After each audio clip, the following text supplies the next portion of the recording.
Yes, ready for dictation. Start.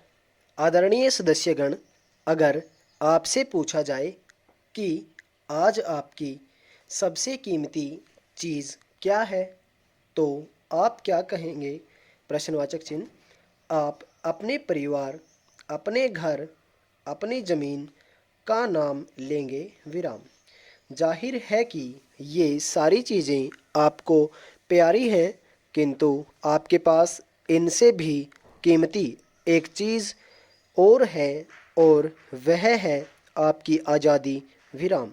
और भी बहुत सी चीज़ें हैं जो हमारे जीवन को सुखी और सुविधाजनक बनाती है, विराम। लेकिन जो आदमी आज़ाद नहीं, उसकी कोई इज्जत नहीं, विराम।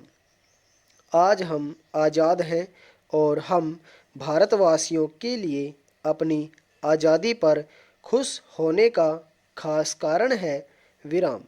लगभग 200 वर्ष हुए हमारी आज़ादी विदेशियों ने छीन ली थी, विराम। उसे फिर से पाने के लिए हमें एक बहुत लंबी और कठिन लड़ाई लड़नी पड़ी, विराम पहरा। आखिरकार 15 अगस्त 1947 को आज़ादी का सुनहला दिन आया, विराम। देश का शासन हमारे अपने हाथों में आ गया, विराम। हमारे लिए यह खुशी का एक ऐसा दिन है जिसे हम कभी भूल नहीं सकते, विराम। हर साल इसे हम अपने स्वतंत्रता दिवस के रूप में मनाते हैं, विराम। जिन दिनों आज़ादी की लड़ाई चल रही थी, उन दिनों से ही हमारे नेता इस बारे में विचार कर रहे थे कि हमारी आज़ादी की शक्ल क्या हो। आज़ादी मिलने के बाद किस तरह की सरकार बनाई जाए और स्वतंत्र भारत की सरकार क्या कुछ करे, विराम।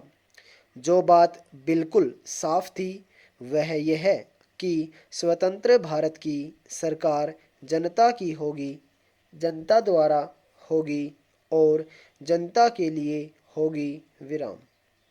दूसरी बात यह थी कि यह सरकार देश के सभी लोगों के साथ बराबरी का बर्ताव करेगी, विराम। जाति, धर्म, क्षेत्र या स्त्री पुरुष का ख्याल करके किसी को खास सुविधा नहीं दी जाएगी। हर एक व्यक्ति को एक आज़ादी होगी कि वह जो भी धर्म चाहे माने और रहन सहन का मनचाहा तरीका अपनाए, विराम।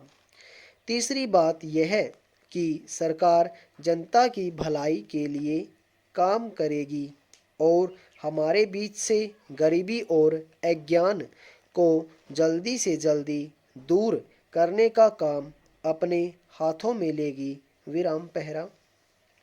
इन सब बातों के लिए कभी कभी कुछ भारी भरकम शब्दों का भी इस्तेमाल किया गया, जैसे समाजवाद, लोकतंत्र, धर्मनिरपेक्षता इत्यादि, विराम।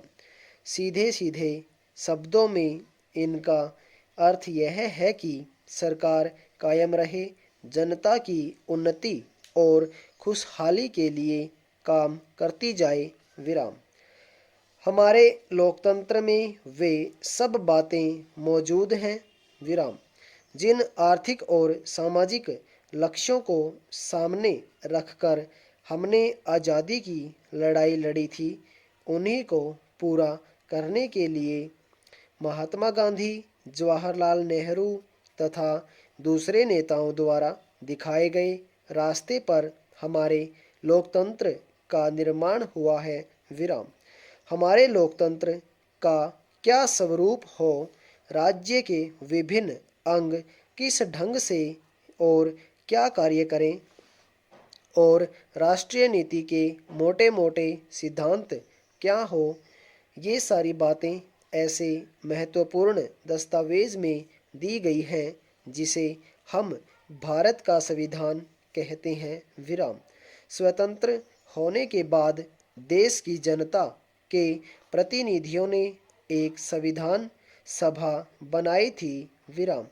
हमारे संविधान की यह विशेषता है कि उसमें समय समय पर परिस्थितियों को ध्यान में रखते हुए परिवर्तन किया जा सकता है और अब तक इसमें कई संशोधन भी हो चुके हैं। विराम।